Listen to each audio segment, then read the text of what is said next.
It's been 6 days into the new year. Has Mother Fitness convinced you to get a gym membership yet? I don't want to admit what I actually have going on in terms of a gym membership. You don't want to admit it? I don't want to admit it. Why not? Oh, I've had one. But you don't. You just don't go. I haven't gone. Well, have you watched the commercials with Megan Thee Stallion? She's pressuring everybody to go to the gym. I haven't seen those commercials. You haven't seen them at all?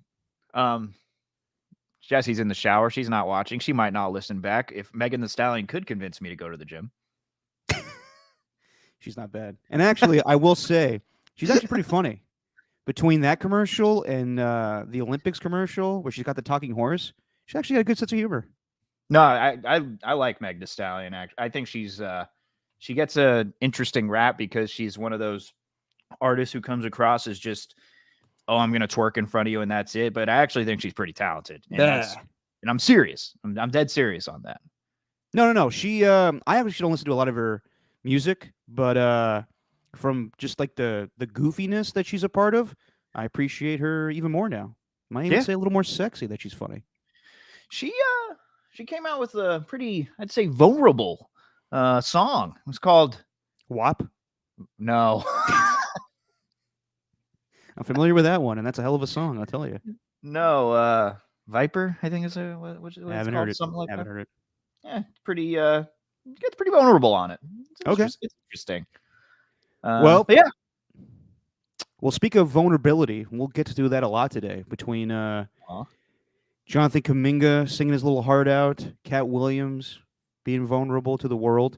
We weren't going to do Just Your Opinion Man today, Steve Langford, Derek Papa, because we wanted people to get ready for the football games. But after everything that went down with the Warriors yesterday, the last 2 days actually, I felt we had to come on here and talk a little bit about it because it's chaotic. There's a lot of drama going on with these Warriors.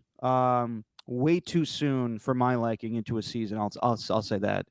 There's always, in the last few years of this championship run, it's been fun, but there has always been dramatic moments. Kevin Durant, Draymond suspensions, but never so much culminating this early in the season. Would you say, Steven? What are we? 35 games in now? 35? Yeah, 35. I think so. I don't even know what the record is, but they're below 500. They're 17 and 18, so 35. 17 and 18. Yeah, it's a little too early. We're before the halfway mark, and we already got a lot of that pre-trade deadline drama that shouldn't be made till after the deadline. Like this is, it started with Draymond. Like it was all Draymond at first, and then it transferred over into this whole lineup rotations thing, and then people from Moses Moody and Jonathan Kuminga's camp. It's been turbulent for sure. Oh, no doubt. So just to catch everybody up, everybody watched the game on Thursday night. Warriors blew a 18-point lead. They let the Nuggets go on a 25-4 run. Real quick, hang on. Could I just peel back the curtain real quick? Peel back, baby. As we do this podcast, I know we want to get into the Warriors, but as we do this podcast, we're trying to juggle a lot of things. I'm trying to put this stream live on Instagram, and Instagram is pissing me off, Derek. Well, now you know why I don't have one. We were live, and then we weren't. What happened? I figured this out, dude. You're the IT guy for this thing. That's the saddest IT guy ever. So they give you this stream key. You enter the stream key, and then you're live. And we were live, but then we weren't. I don't know what happened. So anyway, continue on. Jonathan Kuminga, 25-4 run from the Nuggets. I know your frustration. As Warrior fans, were frustrated during the game. So, yeah, they had a 18-point lead, and it looks like they're going to beat the defending champs. And then they blow it in the fourth quarter. But really, I mean, they blew it. Yes, they did. No doubt about that. But Nikola Jokic had an unbelievable shot. It was like, not as pretty as a Steph Curry bang, bang shot, but a little uglier. Oh, slight uglier. I mean, he banked it. Bank. But what would be worse? Sean Marion hitting a shot from the near half court line, or just with a flick, or just Jokic's thing where he just takes it all the way back. I mean, it's ugly as hell, but it makes it look pretty. Whew. Yeah, I mean, he got it in there. He's in the argument right now of being the best player in basketball. He's won. He's got 2 MVPs, so he got in. And but then came the backlash because they could have won that game easily too. They could have gone to overtime. They could have salvaged it. But then came, of course, the narrative that they lost because Jonathan Kuminga wasn't played in the fourth quarter. Then Jonathan Kuminga, or Jonathan Kuminga's camp. I love the term camp these days. It's my camp. It's my crew. It's my agent or whoever the fuck. My boys leaking shit to Shams Charania. So Shams, it's Shams, right? Shams. Okay, this isn't like a GIF or GIF thing. It's actually Shams. Shams Charania comes out with an article with Anthony Slater saying that Jonathan Kuminga has lost faith in Steve Kerr to put him in the right direction, to build him up, to make him the best player possible. Jonathan Kuminga saying that. He's lost faith in Steve Kerr. Not Steve Kerr losing faith in Jonathan Kuminga. Jonathan Kuminga losing faith in Steve Kerr. I'll get to that a little later. Yeah. Steve Kerr addressed it all last night, saying that, hey, I played 15 years in the NBA, and all 15 years, I complained about my playing time.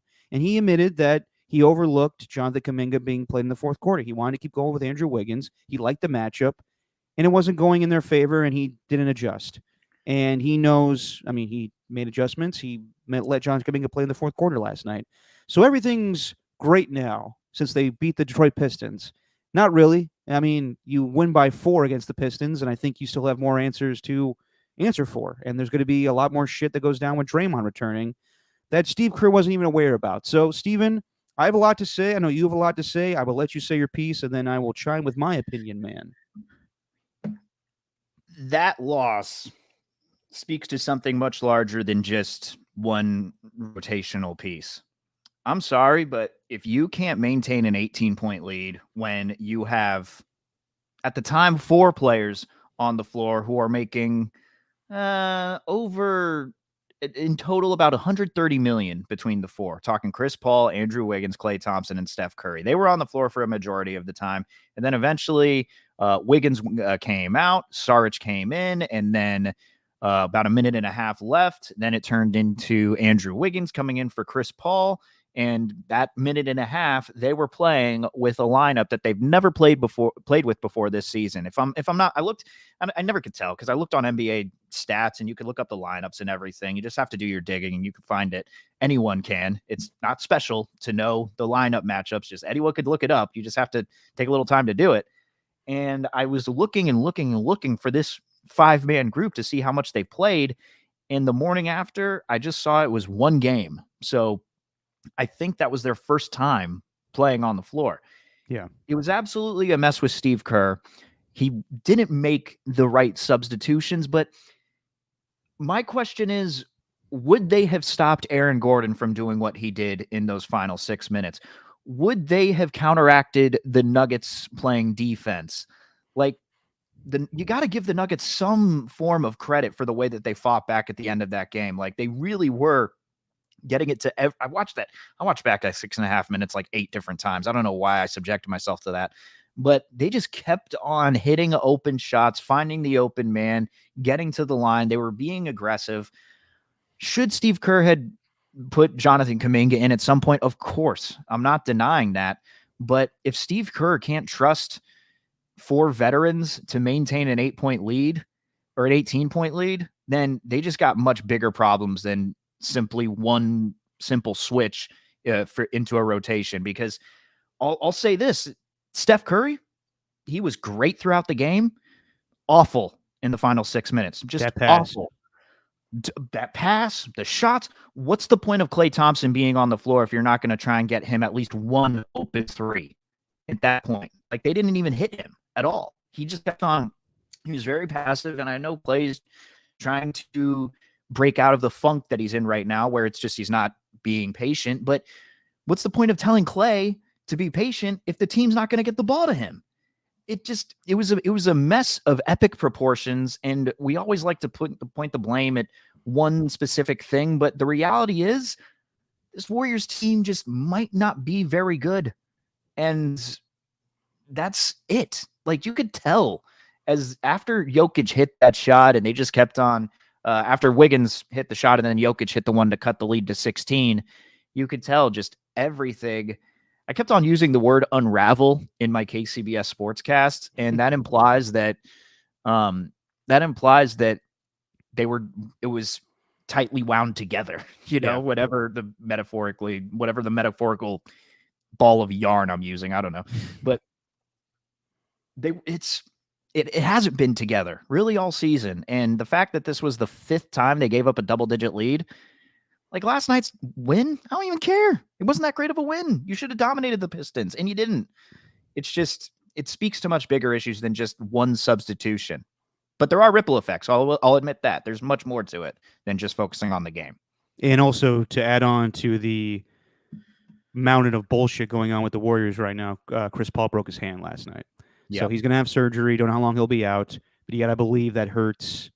In the grand scheme of things, it hurts them as a team, but also kind of hurts a trade package if they're trying to get a Pascal Siakam, which is, I guess, building momentum day by day with, I guess Chris Haynes is reporting that the Warriors are hot on Pascal Siakam. So we'll see if that trade comes to fruition. So I want to get all the facts right. I don't want to fuck anything up. I was watching the game, but I wasn't intently watching on Thursday night. Who was on the floor in the fourth quarter? It was Steph, Clay, Wiggins, Chris Paul, and who was at the 5? It was Looney? It was a mix. It was Looney, then it was Trace Jackson Davis. They closed out with Trace Jackson Davis. Okay. Yeah. I get why people are upset that Jonathan Kuminga wasn't playing in the fourth quarter. He was playing well. And naturally, you're going to go to that argument because they lost the game. But this isn't anything new with Steve Kerr. Steve Kerr just flat out does not trust Jonathan Kuminga at this point in his career. He doesn't trust Moses Moody. There are guys that he just trusts. He, I guess, is feeling more Trace Jackson Davis and Brian, Bajemski. Not Brian. Sorry, what's his first name? Brandon. Jesus. I'm so bad with names these days. Brandon. Who's my guy? But there is, yes, we all asked last season why Jonathan Kuminga wasn't being played in the Lakers series when obviously they needed size. And what happened on Thursday night where he was playing well and wasn't played in the fourth quarter. I get that. I get the frustration, and it probably was a mistake. I mean, shit, even Tom Tolbert, who's Steve Kerr's best friend, said on our show it was a mistake for Steve not to play Jonathan Kuminga. And I agree. Oh, yeah. I think it was a mistake. But also, I will tell fans this. We don't know what goes behind the scenes. There is obviously a reason why Steve feels this way. And I think we see Steve in the press conference. He talks about a bunch of things from politics to everything going on in the world. And we think he's this loose guy and fun-loving. But I think behind the scenes, Steve is kind of a hard ass. And I think that he has a certain style that he wants to play with.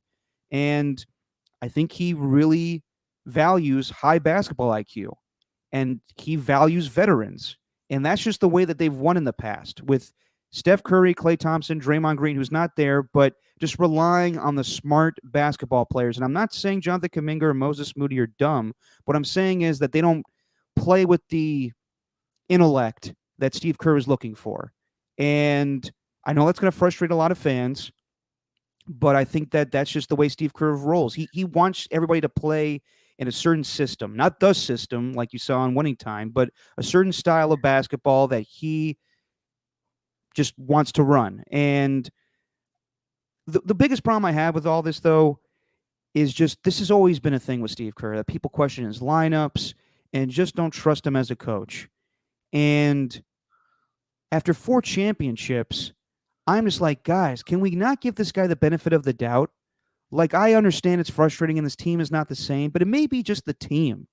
I think we are so quick to blame coaches in sports all the time. It's never enough. It never is. Like, this is funny that this is happening this weekend when we could see Bill Belichick walk away from the New England Patriots after 6 Super Bowls. Now, the timing is right for that to mutually depart, probably.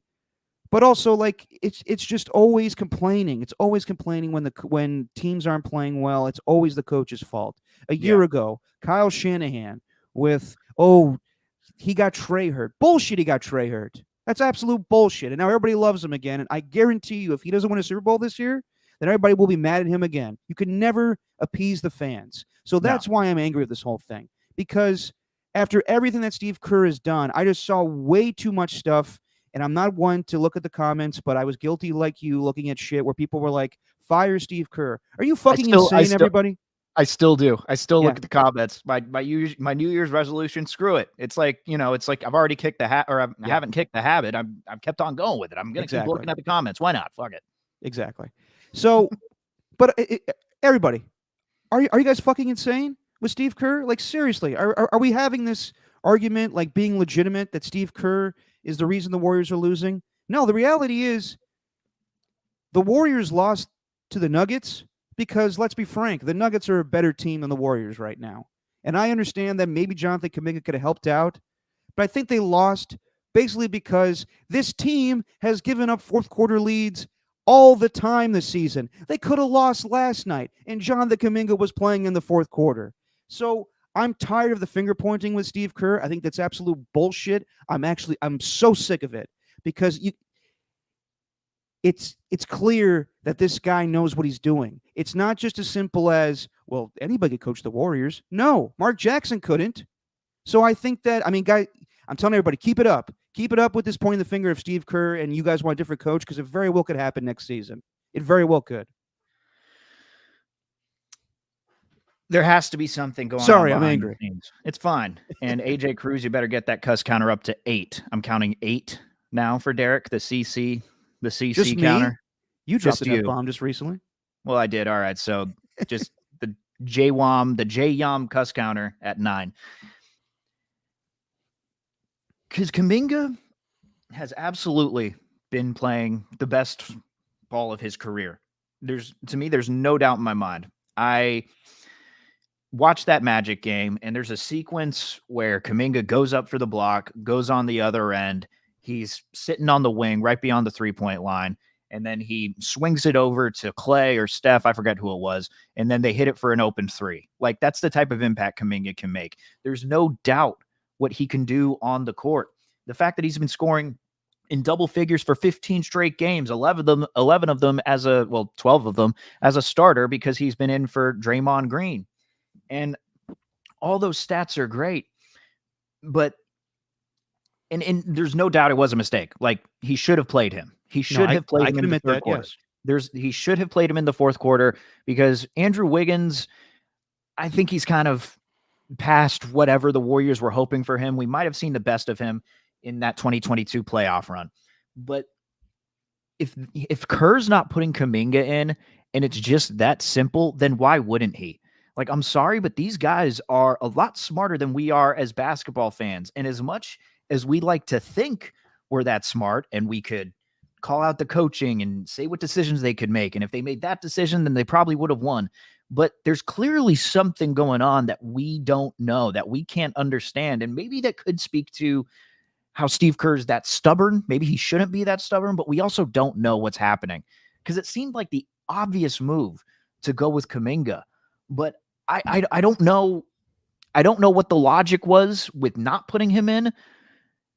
But this is beyond logic. There's clearly something going on. I don't know what it is.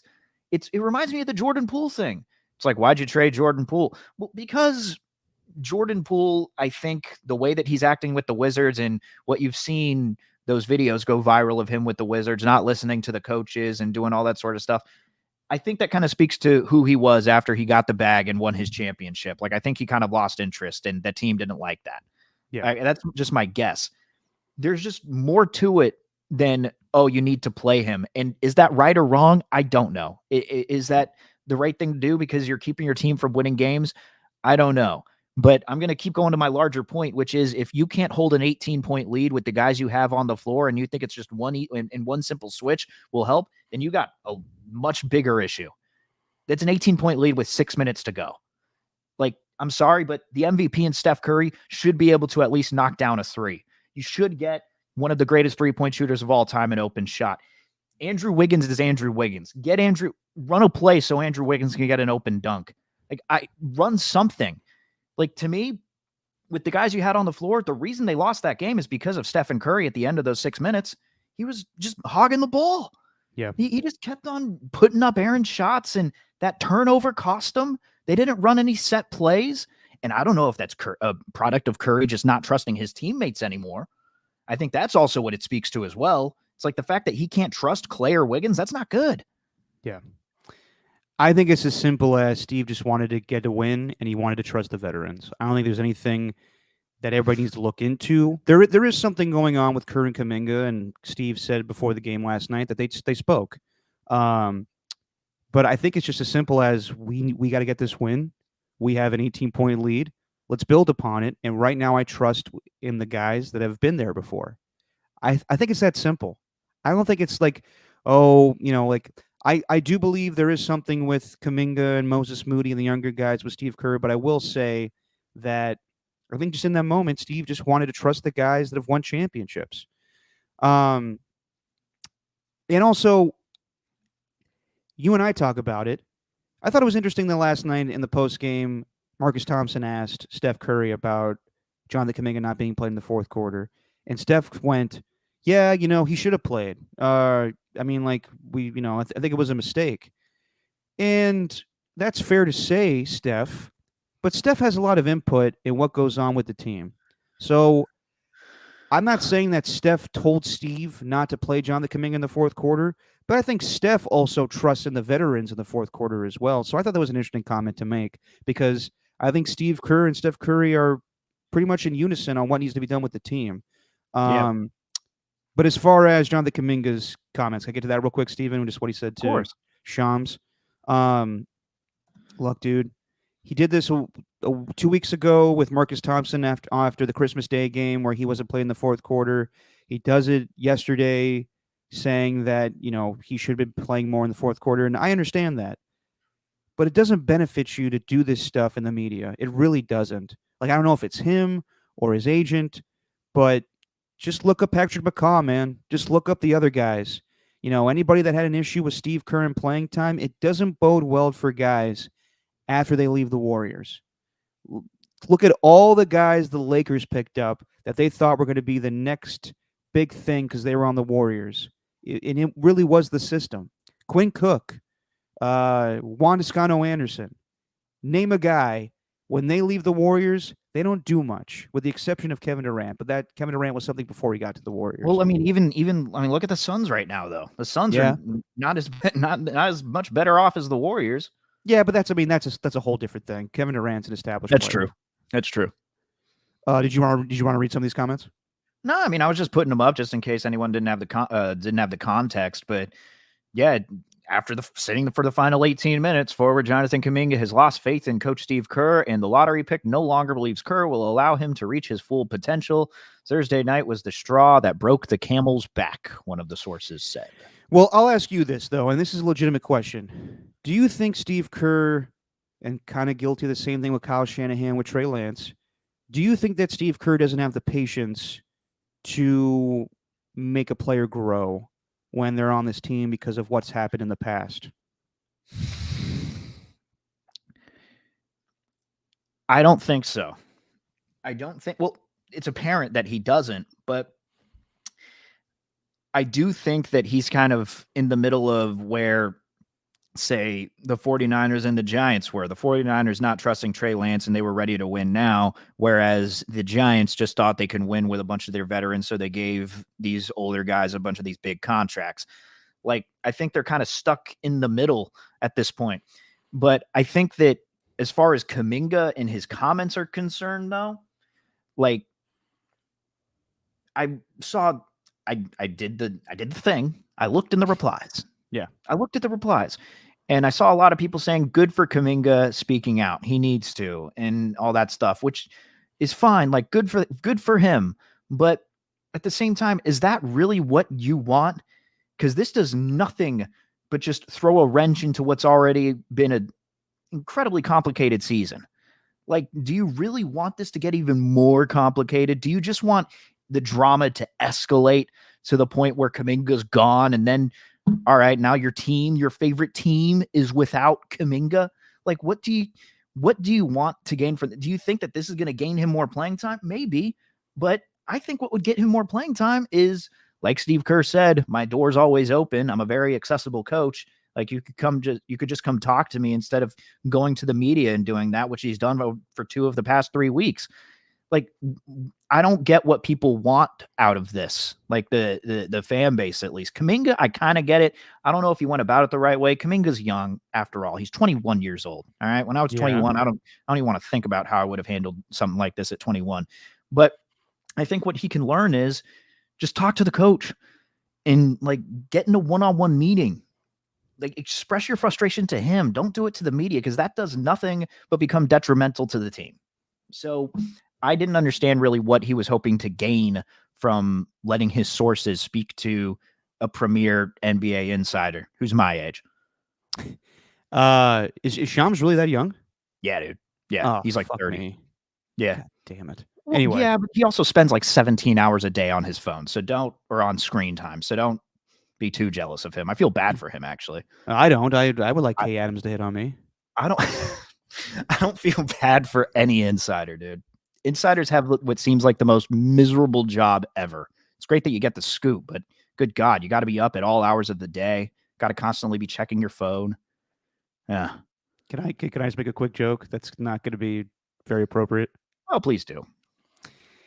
I mean, yeah, he has a hard job being an insider, but it's apparent that Kay Adams wants him inside her. Anyway, let's move on. So, yeah, Steven, I hear everything you're saying. And you're so Geronimo for that.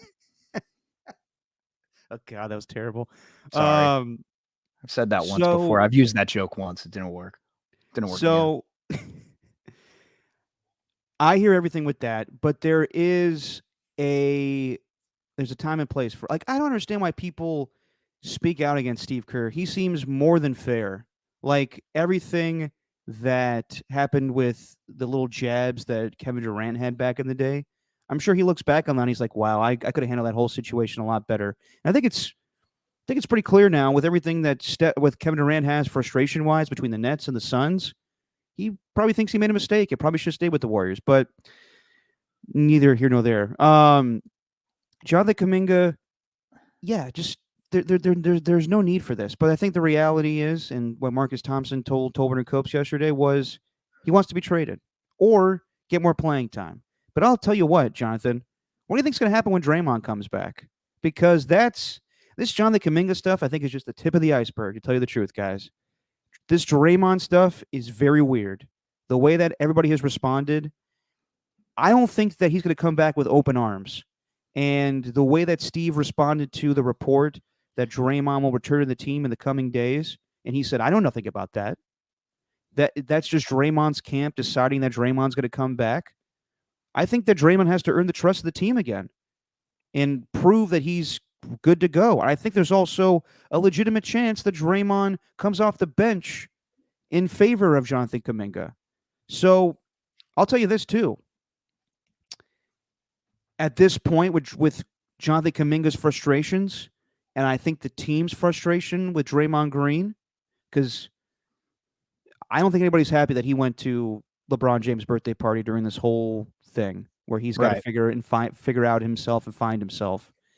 I think it's pretty much when we get to the trade deadline, it's maybe between Jonathan Kuminga or Draymond Green of who stays on this team. Yep.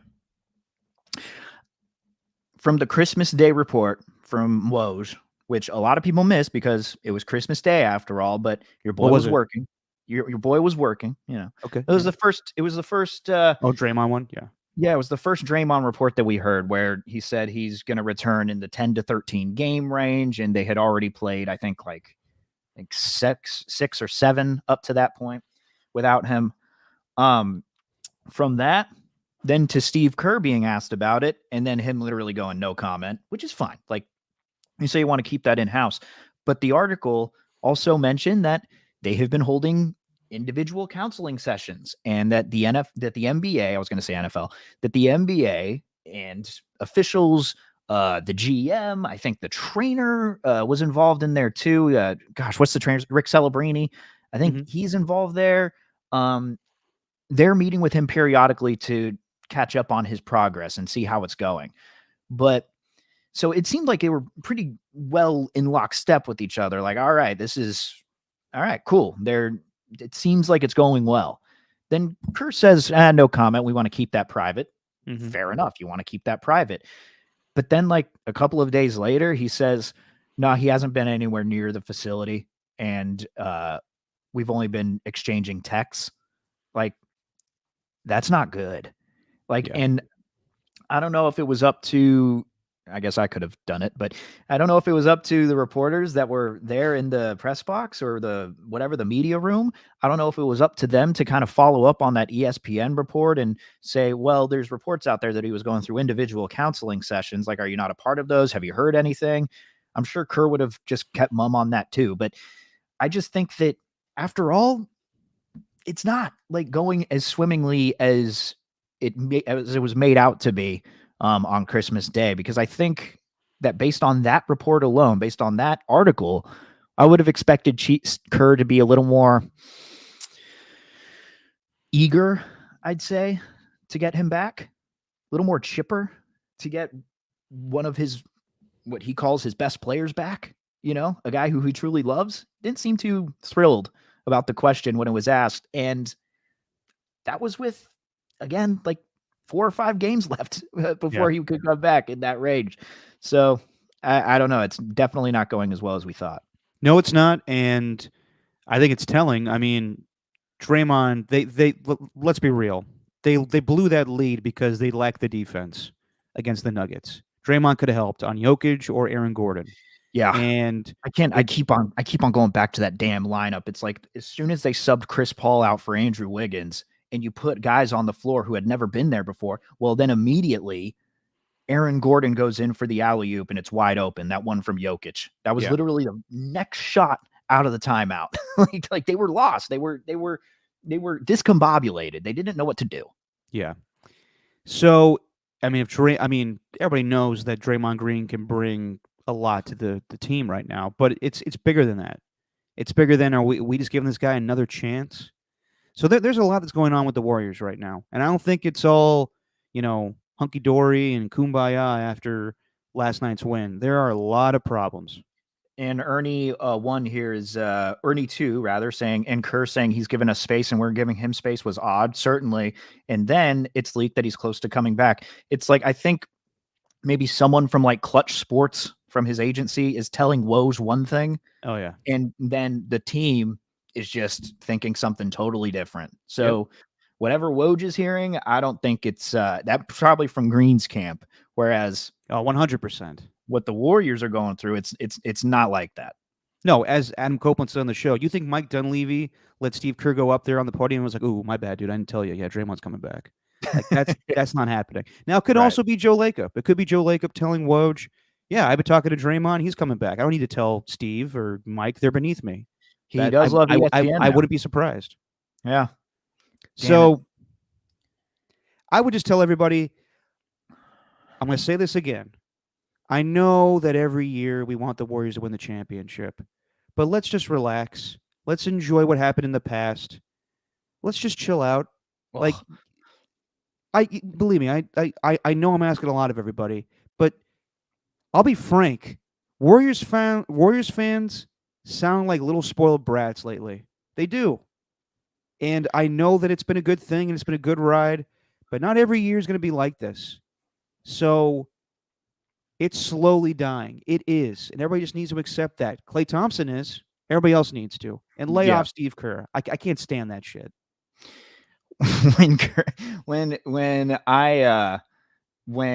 Kerr said he's accessible, the most accessible coach in the NBA, and I'm just seeing the comments like, okay, just not even believing him, just not even caring with a word that comes out of his mouth. It brings me to that thing that I sent you earlier. It's where was it here? Oh yeah. What was the tweet? Let me pull. I want to get this right because I just want to. Do fans even really like their teams? Yeah. Do people even like their actual team? Does anybody actually like their sports team? I think that's a very valid question. It's more of just an arranged marriage because you're kind of just grown up into it. It's like, if you love your sports team, then you're going. If you have a group of friends, a very close group of friends, you are going to have their backs no matter what. You know what I mean? And I know it's different with sports teams, but like not even trying to think on the other side, maybe why Kerr didn't go with Kuminga, or uh, Kuminga talking to the media and being proud of him for doing that, even though it's going to do nothing but cause turmoil within the team. Like, do you actually like the team, or do you like being right about the team? Like, what do you like? You know what I mean? It really is a fascinating question that I think a lot of people should think about. I mean, I think people want to be associated with the Warriors when they're winning. At the same time, be associated to talk shit because everybody thinks that they're an expert when it comes to this stuff. Mm-hmm. The reality is Steve Kerr knows what he's doing, and everybody just needs to relax because no one's a coach, or it's all just fans. It's all just people on social media. It's all just radio talk show hosts. Just let Steve do his job. And then, yes, you could criticize him here or there, but like to say like he's losing the team, there should be a mutual parting situation like Belichick. Everybody calm the fuck down. All right? Steve will leave when he wants to and give him the benefit of the doubt. Come on. He's won 4 championships. Is this really how we want to treat somebody? Yeah. It's insane to me. Yeah. Calling him a bozo, calling him a bum, saying that he's never been a good coach. There's so much that goes into it. But he also is very accessible. Like, and he's also extremely down to earth. Like, there's so many arrogant coaches in sports. And Steve Kerr is just so like, this is the problem I have with it. He's such a good guy. And he's so laid back. Like, people know this that listen to the show, but like how many head coaches would tolerate doing a live interview on a radio show and have to deal with a sex robot asking him questions? That's what we did because Steve is just so cool. So and maybe I'm biased, but I just have a problem with people giving him shit. So maybe that's just me, but I don't like it. No, we tend to look at figures and don't even think about them on a human decency level, which might not matter when it comes to coaching. But he is a decent guy, and that's also the problem I have with politics. It's just and with everything in between that's gone through social media, we've just totally gone away through human decency. The Aaron Rodgers stuff, everything like with ESPN, all of it. It's just it's like, be decent. And Steve Kerr, at the very least, is that. It's like when he speaks out on serious situations, you know, like actually, no, he didn't. It wasn't him that spoke on the shootings in Sacramento. That was Mike Brown. But I think it was Uvalde, the shootings in Uvalde, where he went out and talked about it, where he talked to the media. Then it's like, all right, I love my coach. But then you here's some coaching decisions. Oh, he needs to be fired. It's just like, what? Just from a human level, Kerr's fantastic, and he does make some questionable decisions coaching. But I just think it goes a lot deeper than just simply he needs to put this guy in, because I think when literally everyone is saying that he should have put that guy in, I think Steve Kerr knows that he probably should have too. It's not like he's the only one who doesn't know why he should have. And he admitted it last night, and he gave everybody what he wanted. A fresh cut Jonathan Kuminga in the fourth quarter. They could have lost that game too, but thank God for Steph Curry. Yeah. We're not out of the woods yet with the Warriors. Let's see what happens here. But it's not trending in the right direction, guys. Just, I know last night everybody's happy they got the win, but a 4-point win over the 3-win Detroit Pistons is not fantastic. No, it's not. But I also will say it was a back-to-back, and they look gassed. So that happens too sometimes. I'm glad you brought up ESPN and Pat McAfee, Steven, because I just want to bring that up real quick. Since we discussed what went down between Aaron Rodgers and Jimmy Kimmel, Pat McAfee has been, I guess in yesterday's show, extremely vocal about ESPN trying to sabotage his show, and namely one individual that works at ESPN, an executive named Norby, I think Williamson, I want to say is the last name, but I love the name Norby. It's close to Norbit, like the it's short for Norbit. You're trying to ruin the show from inside, Vespuccia. Oh my God. It's one of the worst movies of all time. I watched it in theaters. It was a huge mistake. You watched that in theaters? Yeah. With Katt Williams is in the movie, which we'll get to it a little bit here. Oh, hell yeah. So look, I know from my experience that I used to ruffle a lot of feathers back in the day. Steven will tell you. And you talk shit. you talk enough shit, and people have the right to tell you that you should shut up. But I've as I've gotten older, you got to learn that you don't bite the hand that feeds you. So in this case, it's very interesting to me that Pat McAfee feels that he is above anything that goes on in ESPN, that he can call out executives by name. And I think that he probably thinks he's safe in his job. He does I will say, give everything that goes on with his show, he is a fantastic analyst on Yep. college football game day. But as far as the show, um, it's fun. It's with his, I guess, his college buddies, and it's there used to be a disclaimer on Pat McAfee. I guess they got rid of it. It's not supposed to be sports informative. It's supposed to be sports comedic, which I respect. But I think also that he's right in some way where they don't need ESPN. They were just fine being a live YouTube show. And now it's become so big that they put it on a network. And there's going to become there's always going to come pushback with that. So I just find it interesting that already that they decided to make this move, and I don't blame them for making the move to go to ESPN. Shit, if we have the opportunity to do that, I'm sure we would do the same thing. But what comes with that also is there's going to be people and executives in suits in your way that want you to change shit. And it's just funny to me that he thinks that he's above all that, which I'm sure he is in some regard, because at the end of the day, they can always move the show or they can just keep the show on YouTube. But it's interesting to me that we're less than a year into this with them making the move to ESPN, and he's already ruffling feathers. It's an issue. It's an ESPN issue, because I was thinking about that, because I saw him calling out, whoever's trying to get him from the inside and all that sort of stuff, trying to sabotage his show. Norby. Norby, god damn it, Norby. But you know what though? You talk shit, you get hit. And with Aaron Rodgers, like that sort of things happens when, God, what did I hear from a former ESPN? I think it was Jamel Hill. I saw a clip from her. It's like she said it's basically like Mickey and Minnie Mouse, and one of them saying something extremely slanderous about the other. Like it's like I don't know, bitch.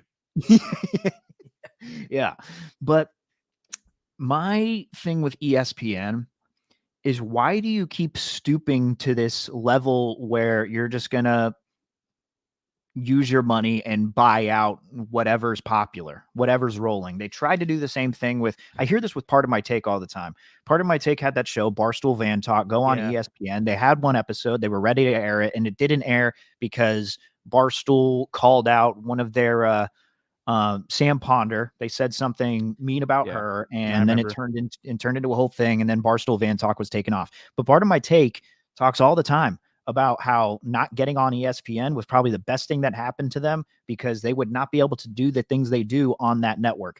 It's the same thing with Pat McAfee. McAfee, I'm not going to sit here and say any man shouldn't accept a deal where it's 5 years, $85 million to run your podcast. Of course, you're going to take that every time. Right. He has to know what comes with it. ESPN has to know what comes with it. My problem is, why can't ESPN get more creative? Like, I'm sorry, but not being sports informative, sports comedy, is that what ESPN really needs? Do they need sports comedic? And when it's honestly not that funny. Like, I've watched the show. Pat McAfee's great. I'm not taking anything away from Pat McAfee, because you've heard me talk about him before. I've talked about him on this podcast. Felt like I discovered somebody when I saw him on NFL Films talking about Antonio Brown and the kick to kicking the Cleveland Browns punter in the face on a return. You know what I mean? Like, and then the Troy Polamalu story and all that stuff. You knew Pat McAfee was born to do this sort of thing. But on ESPN, can't ESPN maybe stray away from what's popular and what gets the viewers, and actually try to turn their network into smart sports talk that is informative, that instead of just having First Take on there where Stephen A is debating about topics that he doesn't even know anything about, he just manages to get enough facts where he can create an argument, and he says himself he's never lost an argument before. First Take, I guess that's what sells. But why can't ESPN somehow create something out of the box, something new? Because there's a lot of smart football minds, a lot of smart baseball minds, a lot of smart basketball minds that are out there that are not utilized. They can't put something in that time slot, whatever it is, from Well, you know that they're not putting anything baseball on anymore. I know, exactly. Well, okay, so just focus on the NFL and NBA. They do it with NFL Live. They put those shows on for an hour, and they're great. But you can't think of anything else except, you know what? That Pat McAfee guy, he's really popular amongst the youth right now. Why don't we buy him out and get him to come on the show? We'll give him a slot from 10 to 2. Why can't ESPN just be more creative? Think of something else to put out there. It's just, it really gets me. And, you know, there's certain shows that are meant to just be an hour, like NFL Live. I don't know if you need that to be like a 4-hour show, but God, you could do so much more with your network instead of just putting a really popular podcast on there. That's good, but not great. Yeah. No, I'm with you. That's what honestly like companies do. They're more lazy than creative, where we'll just buy something because we were just running Sports Center on at noon Eastern, 9 Pacific, and now we just take the most popular thing that we were up against. And I think the reality is, I guess the reason why they called out Norby is because there's reports out there that Pat McAfee's ratings on ESPN are not great. It's good, but not what they were looking for. And there's a lot of people that are looking for Sports Center on at that time in the morning on the West Coast. Yeah. So it's interesting. We're living in an interesting time of sports media where, you know, do you want to hear the facts? Do you want to see the highlights? Do you want to hear what happened last night, or you want to hear banter? And I think people, I guess the stats show people like the banter. Yeah. Or Dan Orlovsky sniffing shoes, I guess. I think that it really puts off a lot of their older viewers because no doubt. Like, I can't tell you the amount of people, because I always have ESPN on. Like when I'm working, I got this sports desk right there in the back corner, and I got a big ass TV right there. It's fantastic. One time I was watching Armageddon after my shift, but just had my headphones on, just watching Armageddon, eating trail mix. But like, God damn it, Billy Bob Thornton. That's an image. That's an image. But I can't tell you the amount of coworkers that come up and they look at the show and they're just like, you know, I've never watched that before, but I can't stand the fact that he can't put on a damn t-shirt. Yeah.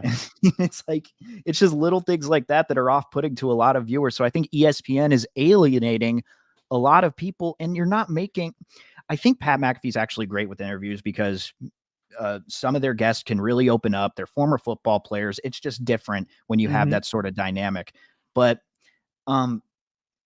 that's not what I need from ESPN personally. Like, I want something more informative. I want something that can teach us stuff.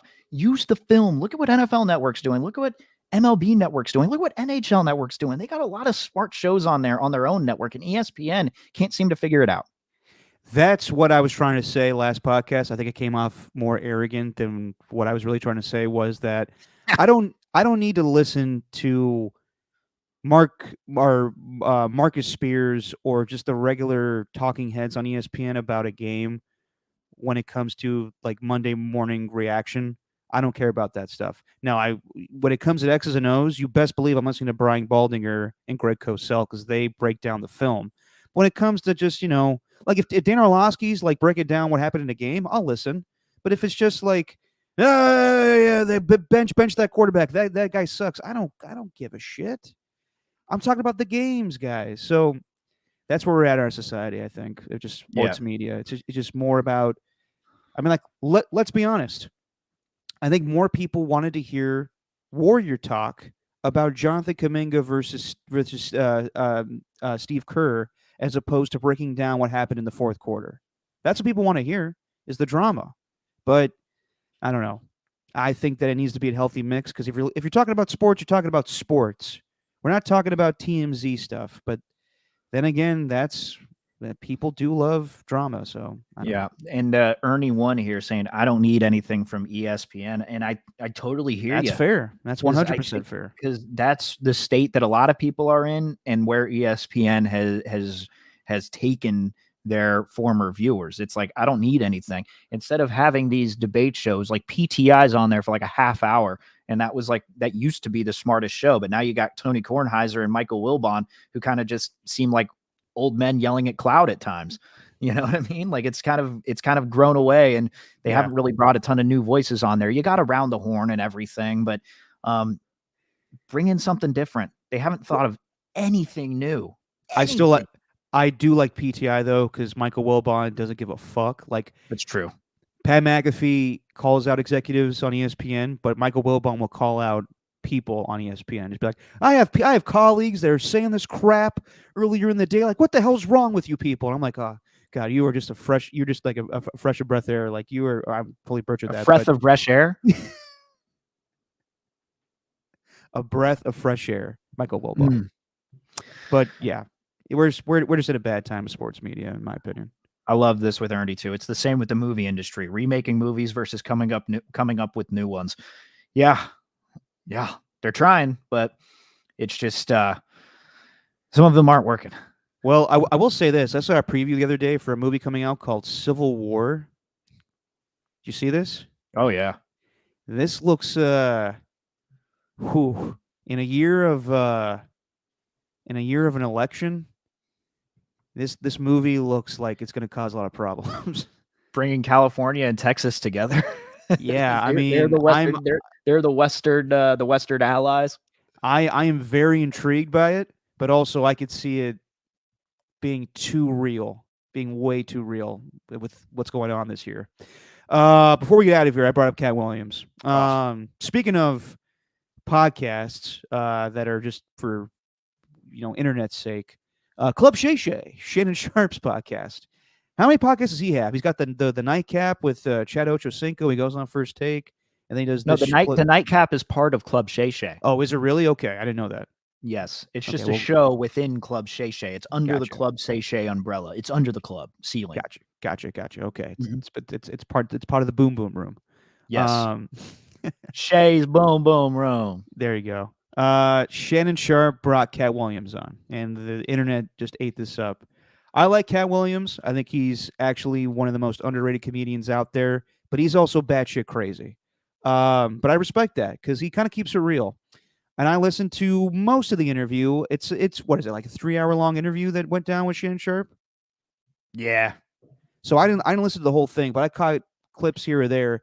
He went after, I mean, we're talking about Aaron Rodgers with the Epstein stuff. I mean, he basically called out Chris Tucker for being an Epstein guy. So I wonder if there's going to be some blowback with that. But everyone's kind of up in arms with what he had to say about Steve Harvey and Cedric the Entertainer, saying that they're not real comedians. They stole shit. They called out Bernie Mac. They wanted Bernie Mac to be a part of their Kings of Comedy, which I remember watching as a kid. And he got too big for them, and they, just weren't cool with him before he died.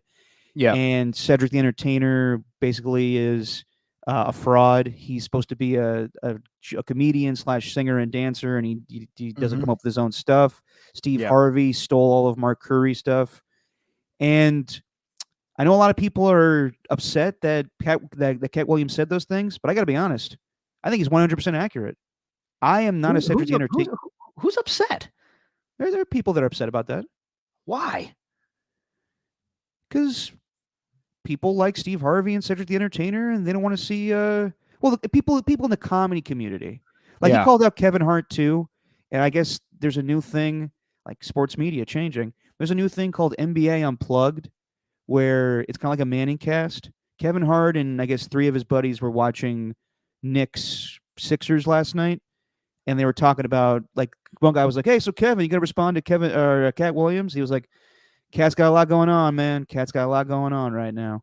And I think there's like an unwritten code in comedy, unless you're Louis C.K. calling out Dane Cook. When it comes to comedians stealing jokes, you get called out. But I think some people are upset that he called out 2 well-known people with Cedric the Entertainer and Steve Harvey. But I'll be honest, I never was a huge fan of those guys. I didn't think they were that funny. And I think Katt Williams is 100% correct. And I laughed out loud when he said, "You cannot find Cedric the Entertainer's specials on Netflix or Tubi." Yeah. I'm through the first half of it. The podcast, I listened to a lot of it yesterday.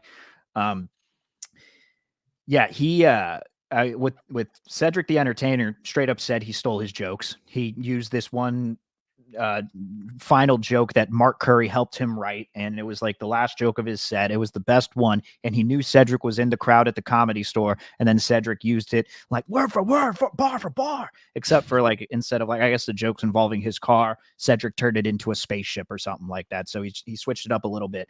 And then Steve Harvey got pissed at Steve Harvey and the Kings of Comedy. Didn't have anything bad to say about DL Hughley. He's like, there's no DL slander tolerated here. But then there's because DL Hughley back in the day was, I think, a blood or a crip, and he doesn't fuck around. Yeah. He said that Steve Harvey was pissed at Bernie Mac, and they all were, because he went to be a movie star, and then like Steve Harvey's out there saying, I don't want to be a movie star. And then he's like, you got all them sitcoms with no talent. It's just like, who was the other guy you called out in Friday After Next or Next Friday?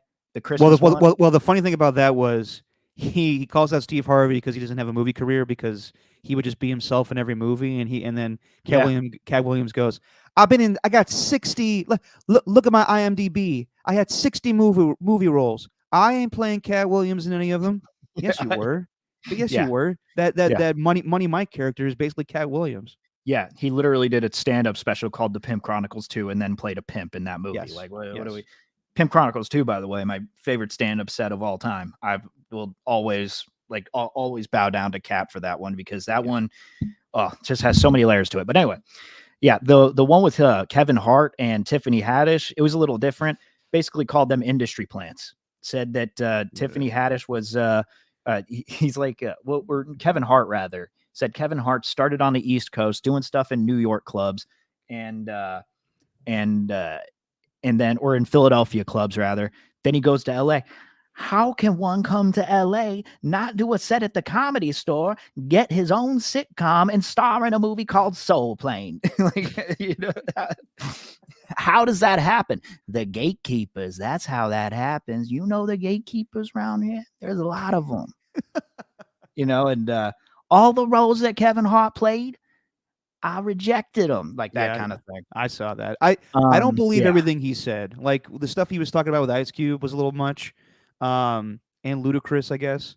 But he's basically talking about the industry, and it was very interesting, but also probably, I mean, crazy. It was 100% crazy. But I do think he's keeping it real. Like he's talking more metaphorically, but he's talking about how he never really had to sell out to be a big name. And I think there's some people that respect that in the comedy game, but he probably turned off a lot of comedians because it's just kind of an unwritten code. Like you just don't go after each other like that. But when it comes to joke stealing, you best believe that other comedians call each other out.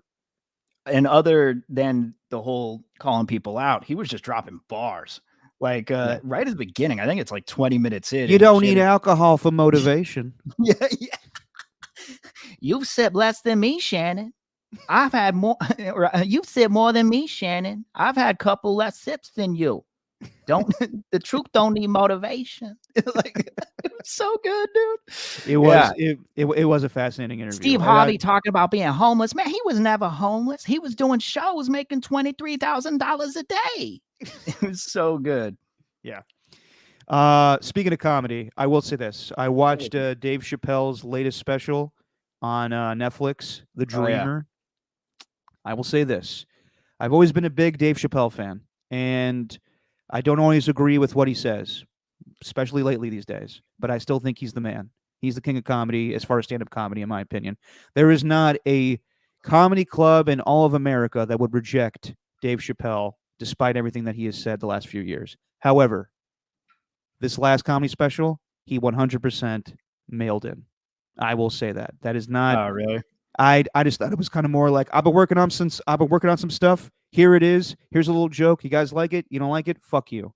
And I saw a lot of these bits. Maybe I'm biased because I went to see his show at the Hollywood Bowl in LA. This was a couple of days before he was attacked on stage. He talks about that.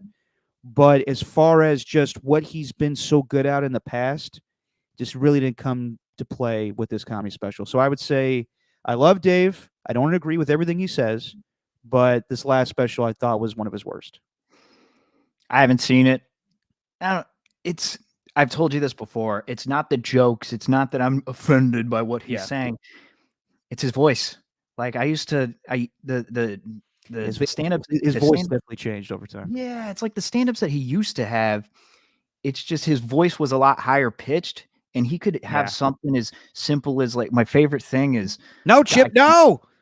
Yeah, like I can't say what he said, but just something simple as like his wife asking him, David, we need to talk. And then it's just like, God damn it. Like that kind of thing. It's just simple shit like that. I do miss that with Dave, and his voice was kind of what made the jokes. And now it's more going for the shock value of it. And I see a lot of people comparing him to like Norm Macdonald. I'm like, no, these are two different comedians. Can we stop? Norm's delivery is way different. And Norm never tried to deliberately piss off a group of people. Which I think listen, I know Ernie's saying don't be disrespectful. Listen, I love Dave Chappelle, but I will say that lately I don't agree with everything that he's been talking about. I'll just say that. Yeah, I haven't seen it. I don't know. Well, I mean, nothing new in the new one that hasn't been said before. All right, I think that's it for today. But should we go over our picks, Steven? Not all of them. But just the ones of interest that you are comfortable with in Week 18. Crap. Hang on. I gotta download them. Okay, quick. all good. Yeah. I'll just say mine real quick. I think I already said earlier this week. I like the Bills to win big time against the Dolphins. I just think the Dolphins are going through a rough time with what's going on with Bradley Chubb to Tyreek Hill to even Tua not being 100%. So. I think that the Bills are catching steam right now, and I think that they may win this game against the Dolphins by 2 touchdowns. I think that I think the Dolphins still could be a very sneaky, upset team in the first round of the AFC wildcards, where they could go to Arrowhead and possibly beat the Chiefs because of their lack of offense right now. But as far as this matchup, I'm not confident in the Dolphins. I'm still trying to pull this thing up. All right, you know what? Screw it. I'm not even going to try. I just got my picks ready. One that I'm confident in, and I don't know why you picked Indianapolis, because I see that you did, but I got full confidence in Houston winning this game, going to Indy and winning. Okay, now why?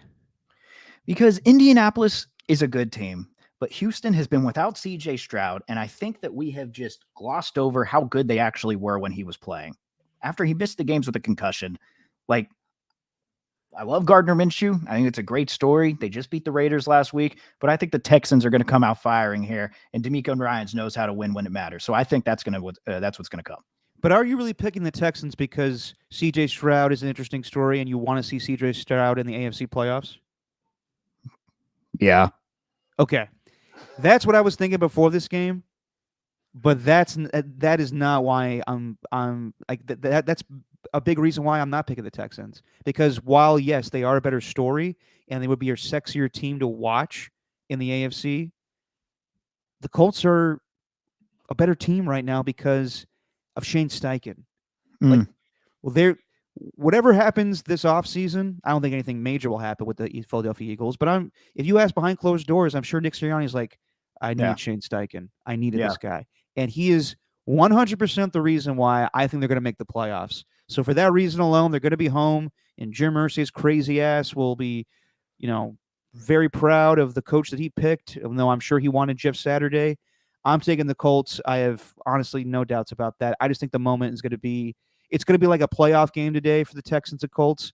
And despite Gardner Minshew not having a lot of playoff experience, or having zero actually, I just think the moment was going to be a little too big for CJ Stroud. Yeah. Okay. All right. Well, I think that's going to be a hell of a game either way tonight. Like, there's a reason why it's within 1 point. I think it's going to be a fantastic matchup, regardless. I agree. I'm trying to think of any other ones. Okay, I'll say this one. I think that NFL fans and even 49er fans should be rooting for the 49ers to lose tomorrow, for the simple fact that if the Rams win, we have a better chance of seeing a Lions-Rams first-round matchup. And I think honestly, so we talked to Kyle Shanahan on Tolbert Copes, and Tom asked him, I'm not going to ask you straight up what teams you don't want to see in the playoffs, but is there like a general theme of a team, like a type of team you wouldn't want to see? And he said, honestly, the teams with the top tier quarterbacks. And to me, that says he doesn't want to see Matthew Stafford. He's cool with seeing Jalen Hurts and even Dak Prescott.